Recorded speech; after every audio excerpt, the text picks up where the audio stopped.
নমস্কার, আপনারা দেখছেন বাংলা বলছে চ্যানেল। আমি বিপ্লব। ফের ইডির পরে এনআইএ এর উপরে হামলা হলো, ভূপতিনগরে ভাঙা হলো। এনআইএ এর যে সমস্ত আধিকারিক ছিলেন তাদের গাড়ির কাঁচ ভাঙা হলো, আহত হলেন। অর্থাৎ সন্দেশখালির ঘটনা, এবং সেই সন্দেশখালির ঘটনা যেদিন ঘটেছিল সেই দিন আবার বনগাঁতেও একই ঘটনা ঘটেছিল, ইডির উপরে আক্রমণ হয়েছিল। তারপরে আমরা দেখেছি যে সন্দেশখালি ঘটনার পর জনরোষ কিভাবে প্রতিফলিত হয়েছিল সন্দেশখালিতে। এবার তারপর শেখ শাহজাহানকে গ্রেপ্তার করা হয়েছে, তার সঙ্গীদের গ্রেপ্তার করা হয়েছে। ইডির উপর যারা হামলায় নিযুক্ত ছিলেন তারা কেউ গ্রেফতার হয়নি। দেখা গেল নিরীহ বেশ কিছু জন মানুষকে পুলিশ গ্রেফতার করেছিল এবং ভুয়ো মামলা দিয়েছিল। পরে সিবিআই তাদেরকে আহ নিয়ে জিজ্ঞাসাবাদ করে এবং সেই সমস্ত ভিডিও ফুটেজ দেখে, সিসি ক্যামেরার ফুটেজ দেখে একে একে তাদের চিহ্নিত করেছে। আর শনিবার কি হলো, শনিবার ভোর রাতের দিকে যে ভূপতিনগর বিস্ফোরণে তৃণমূলের 3 নেতাকর্মীর মৃত্যু হয়েছিল বছর দুয়েক আগে।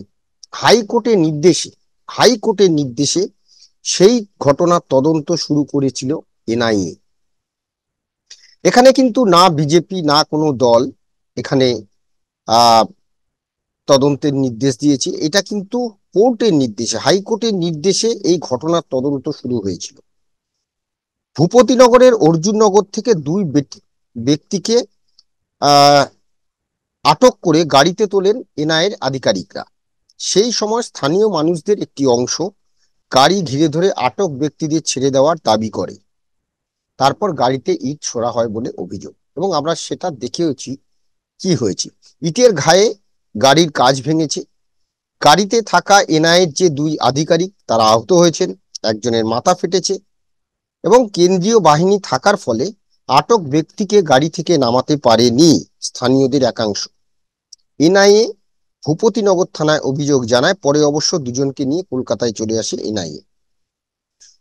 এবার এনআইএ যে এটা যে বছর দুয়েক আগে বিস্ফোরণ হয়েছিল, সেই বিস্ফোরণটা ঘটিয়েছিল কারা?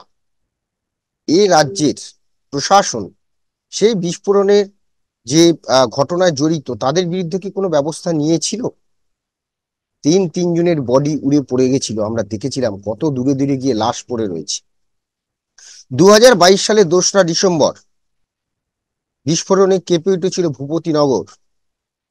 আর যেদিন বিস্ফোরণ হয়েছিল ঠিক তার পরের দিন, অর্থাৎ অভিষেক বন্দ্যোপাধ্যায়ের সেখানে একটি সভা ছিল, সেই সভার ঠিক আগের রাতে ঝলসে মৃত্যু হয়েছিল অন্তত 3জন। যদিও গ্রামবাসীদের অভিযোগ ছিল আরো বেশ 2-3 জন নাকি বডি লোপাট করে দেওয়া হয়েছে। আমরা সত্য মিথ্যা জানি না, এটা কিন্তু গ্রামবাসীরা তখন বিভিন্ন সূত্রে বলেছিলেন সংবাদ মাধ্যমের কাছে।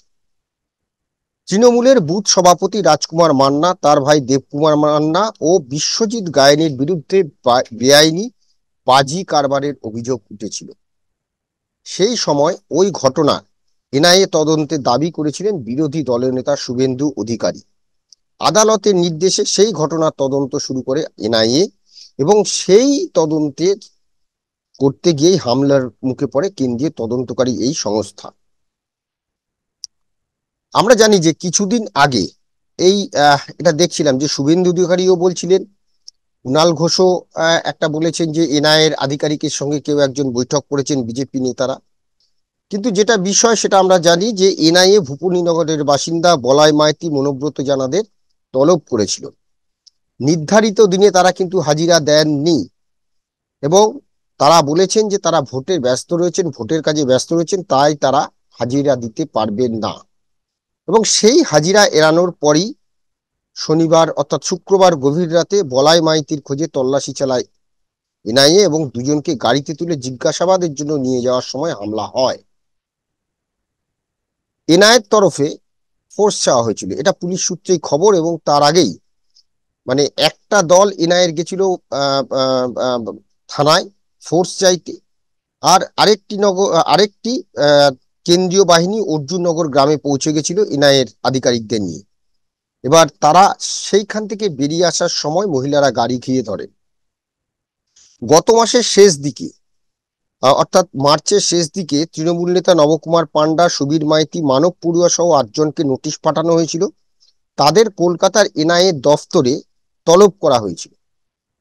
এনআইএ এই নোটিশের আগে টুইট করে তৃণমূল মুখপাত্র কুণাল ঘোষ বিজেপি ও এনআইএর মধ্যে গোপন আঁতাতের অভিযোগ করেছিল। আমি যেটা কিছুক্ষণ আগে বলছিলাম যে যখন গত মাসের শেষ দিকে এদেরকে নোটিশ পাঠানো হয়েছিল, তখন কুণাল ঘোষ বলেছিলেন যে বিজেপি নেতাদের যোগসাজশ রয়েছে, গোপন আঘাত রয়েছে, যে কয়েকজনকে গ্রেফতার কথা বলা হয়েছে।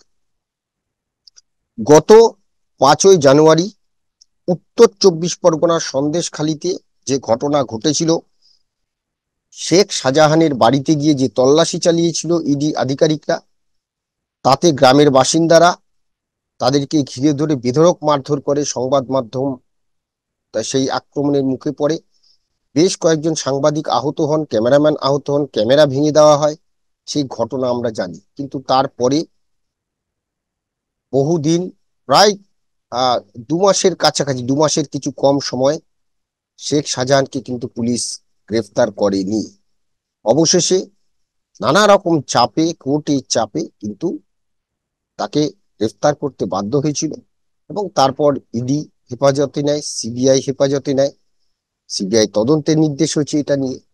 এখন প্রশ্ন, আবার যে ভূপতিনগরে এই ঘটনা ঘটলো, কিছুদিন আগে যেটা দেখলাম যে কেন্দ্রীয় এজেন্সি ডাকলে যাবেন না, যে কথা দলের তরফ থেকে বলা হচ্ছে, শাসক দলের তরফ থেকে, সেই প্ররোচনায় কি পা দিলেন ভূপতিনগরের বাসিন্দারা যারা এই এতে যুক্ত? সত্যি সত্যি তো বেআইনির বাজি, তিনজন মারা গেলেন। এখন দোষ হচ্ছে বিজেপির। এরপরে এনআইএ তদন্ত, কেন্দ্রীয় তদন্তকারী সংস্থা যারা সরকারি আধিকারিক, তাদেরকে ঘিরে ধরে বিক্ষোভ দেখানো হচ্ছে, তাদের গাড়ি ভাঙচুর করা হচ্ছে, তাদের গায়ে হাত দেওয়া হচ্ছে।